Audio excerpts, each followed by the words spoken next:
honest, he did the right thing pulling out the fight. I mean, I'm not a doctor, but when I fought CB Dalloway, I injured my ribs the first week of camp, and it got to a point, I think it was 3 weeks before the fight, and then I started to really seriously consider maybe I'm going to have to pull out of this fight. I was still able to train, but I was in so much pain, it was ridiculous. And now that was just a bruised rib, and I'm telling you, the pain was, and even still now, I can still feel it. I can still feel the pain, but I had some injections, and as I said, 5 weeks passed, and it started to get better. But that was the first week of camp. If that happened 2 weeks before the fight, there's no way I could have fought. There's no way.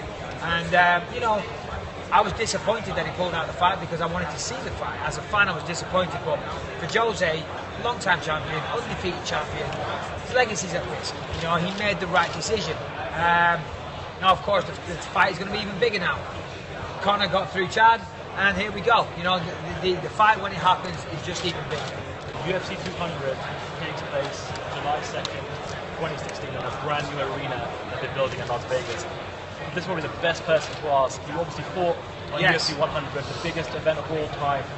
If you were in Joe Silva or Sean Shelby's shoes, dream scenario, you can have any fight you want to headline that card, what fight would it be? Well, I don't know. Well, I'll tell you what I would do if I was Joe Silva. I'd put me on the card. I was on UFC 100 and I'm still there trucking along. Title contender, top 10 contender, sexiest man in England. I'd stick me on the card for sure, and I'll be the only person to fight on UFC 100 and UFC 200. And I just think that would be a fantastic move on the UFC's behalf.